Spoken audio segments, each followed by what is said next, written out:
Hey, Bible nerds, this is Dr. Manny Arango. Welcome to the Bible Department podcast, powered by Arma. We are walking through the entire Bible in a year. You can go to the description or thebibledepartment.com to download a reading plan and join the journey.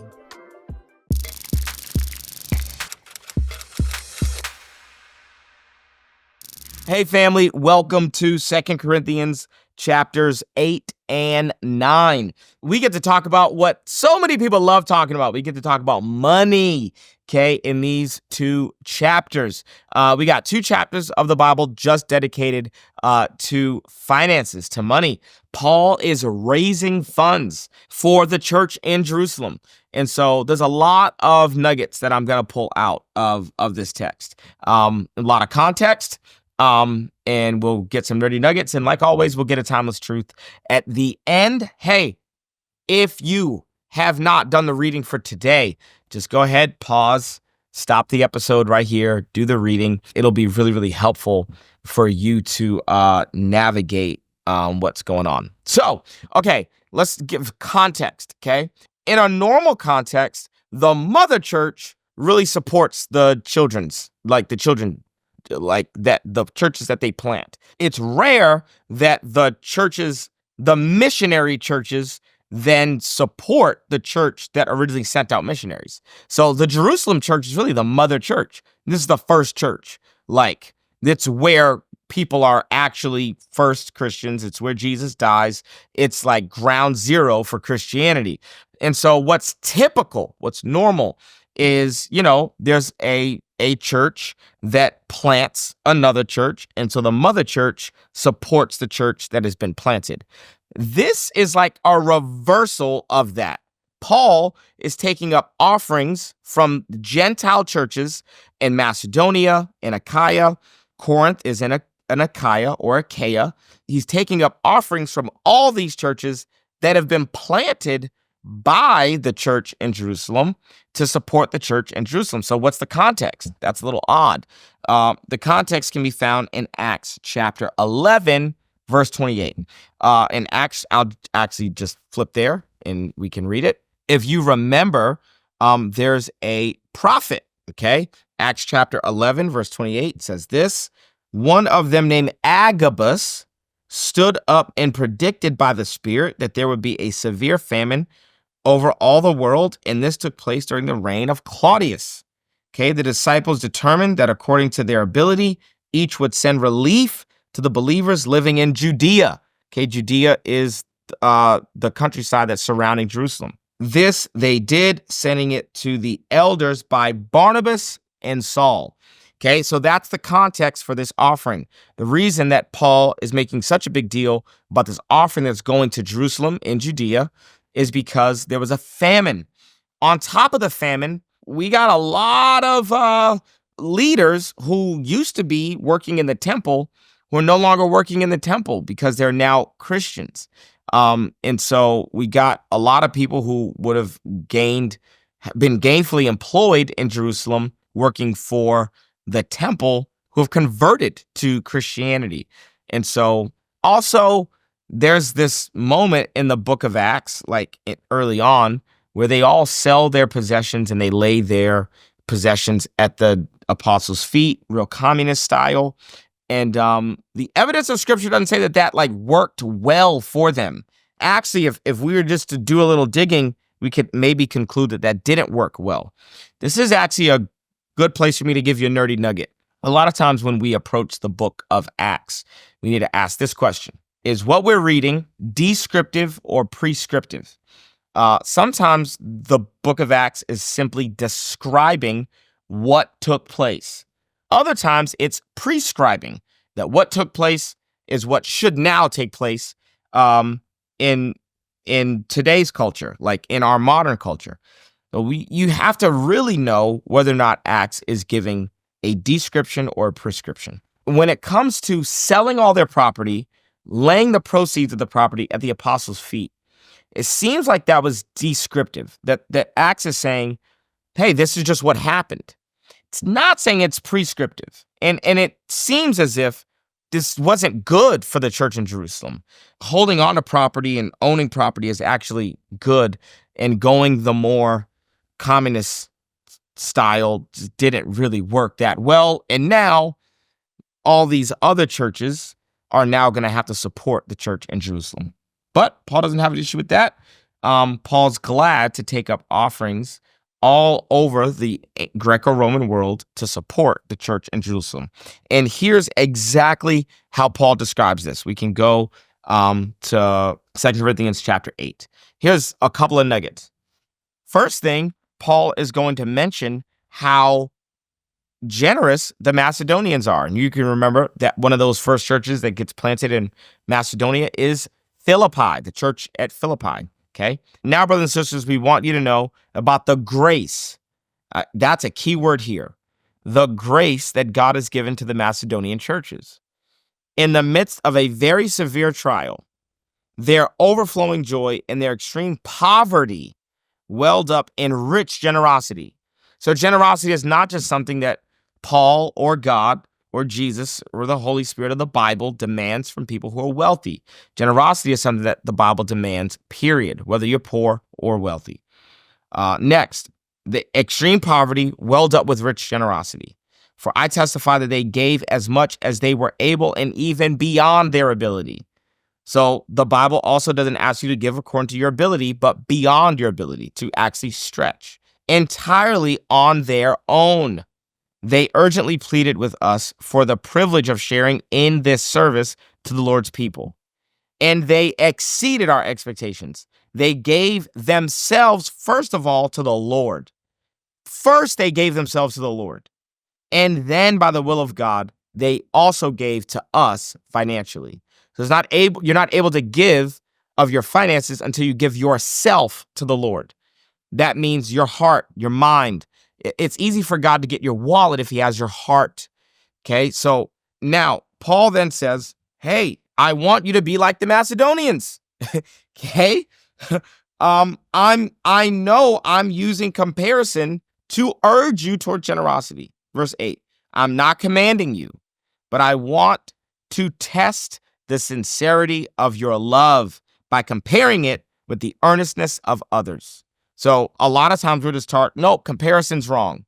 Paul says, no, I'm not going to force you to give, but I am going to test your maturity. And the way I'm going to test your maturity is with your finances. And anyone who says like, man, I don't like church because they take up offerings, or, that person is immature, because the reality is that your finances are an indicator on your values. Okay, remember a couple of years ago, I'd hired a CPA to just comb through my finances so that I could pay my taxes and begin to steward our money a little bit better. And the CPA called me and said, hey, I know exactly what you value. I've spent about a month combing through your finances. I've looked through every transaction that you have made in the last year. I know exactly what you value. It doesn't matter what you say you value out of your mouth. I know what you value because the numbers don't lie. Men lie, women lie, numbers don't lie. The numbers tell a story. They tell that you value Chick-fil-A. Okay? They tell that you value Wendy's. You value what you spend money on. And so you cannot say that you value God, you value the church, or you value the gospel being spread, or you value God's house, or you value God's people, or you value these things that are spiritual when you don't give. And so Paul says, I'm not commanding you, but I am testing you. I'm testing to see whether or not you're sincere. I'm testing to see whether or not your love is sincere. Because love is not an emotion, love is a decision. And love is a decision that has a financial number attached to it. What if I told you that what you're learning in this video was just the tip of the iceberg? The Bible department is actually powered by Arma. What is Arma? I'm so glad you asked. Arma is an online subscription-based platform that we designed to help people, everyday people, learn the Bible for themselves. We started Arma so that anybody, anywhere, could have access to trustworthy and entertaining Bible and theology content. In addition to this podcast, we have over 60 courses on individual books of the Bible, on theology topics, and on some hot topics like homosexuality, tithing, and women in ministry. But really, Arma is a community of people that I've gotten to know, a community where thousands of people are currently finding family, asking questions, and nerding out on the Bible together. If you want a community to read the Bible with you this year, or if you want to dive into some deeper theological content, or if you want more exclusive access to me and the entire Arma team, how about you go to thebibledepartment.com. I'll be sure to post the link in the description of this video. Let's make this your year to become a Bible nerd. So there's 3 things that Paul is going to say is not okay. He said, I don't want you to give because I've compelled you. You shouldn't give under compulsion. You shouldn't give because you're forced to give. Okay. None of this stuff. Okay. Here's what we need to avoid. Don't be a sad giver. Don't be a mad giver. Be a glad giver. Okay. I know that's super corny, but I love it. Okay. Don't be sad when you give. Don't give mourning what you could have done with that money. Okay. Also, don't be an angry giver. Don't give, but secretly in your heart be blaming the pastor or blaming the person who took up the offering. So don't give, but really internally be harboring all these negative feelings. Paul says, be a cheerful giver. That I want you to, I want your emotions to be submitted to what you believe. Okay. I don't just want you to give because Paul's not after behavior modification. He's after heart transformation. And when you give, I want you to be happy about it. Be a cheerful giver. Don't give reluctantly or under compulsion, but be a cheerful giver. Don't be sad. Don't mourn what this money could have done or what this money could have purchased. Don't be angry. Don't be secretly harboring anger towards a person taking up the offering, but you're doing it to keep up appearances or whatever. Be cheerful. Don't just give, but do it in a way in which you are happy to do it. And then I'll kind of give you a timeless truth. So I've given you a lot of context clues for this financial gift that Paul is getting in Jerusalem. There's this spot. I need to find it quickly. It says this in 8:19. Here's a nerdy nugget for you. What is more, so they're talking about Titus, okay? What is more, he was chosen by the churches, Titus was chosen by the churches, to accompany us as we carry the offering, which we administer in order to honor the Lord himself and to show our eagerness to help. We want to avoid any criticism of the way we administer this liberal gift, for we are taking pains to do what is right, not only in the eyes of the Lord, but also in the eyes of man. So, saying, hey, we don't want our good to be spoken of badly. So the way that we handle this administratively is like really, really important. And Titus has been selected by some of these churches to be on the trip as we carry it. So why does Titus need to be on the trip as they carry it? Because it is not safe walking around the ancient world with a ton of money. Okay, there's no electronic giving in the first century. Nobody's swiping. There's no electronic bank transfer.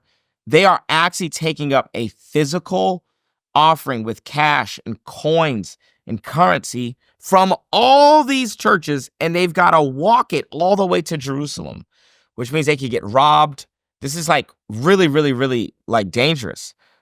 But Paul says, hey, we want to do this in such a way that people know that we're doing the right thing. So, hey, send people to help us carry this gift. This is a nerdy nugget that you can I want you to visualize what it would have actually been like to get this gift all the way to Jerusalem. It's a huge undertaking because all these churches are giving, and they're giving physical currency.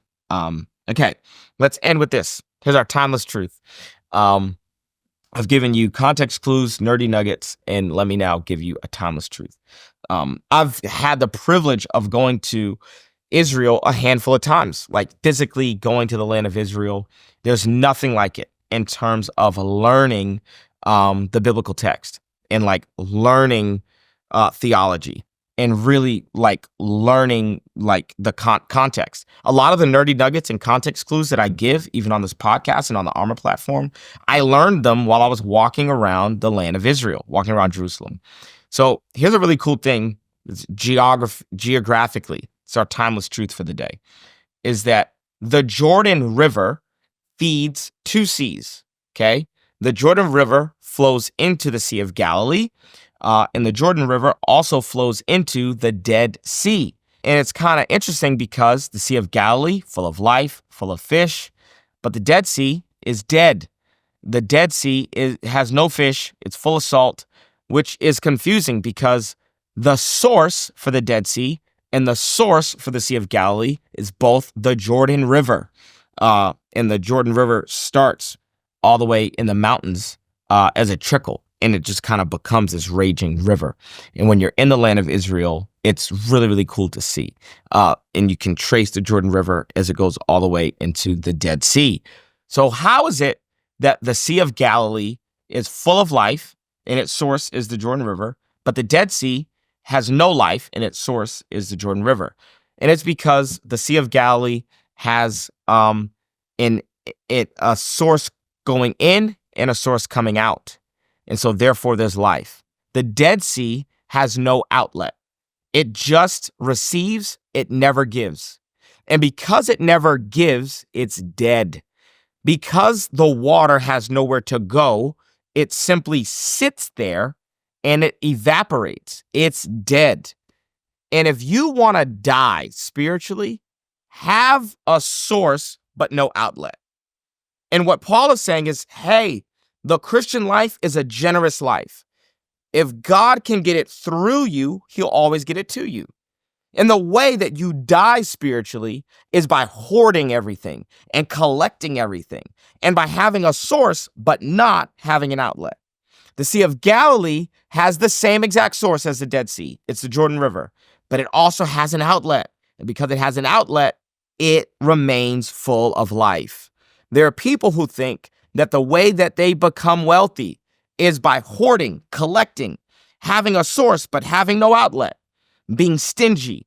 And Paul says that always leads to death. But the way that you actually have life is by having a source. The Jordan River is your source. God's your source. The well of living water is your source, but also having an outlet. And the church in Jerusalem should be your outlet. Hey, Corinthians, this church over here, this should be your outlet. Be generous and let this grace of generosity be active in your life, because this is counterintuitive. The more you give, the more you actually have.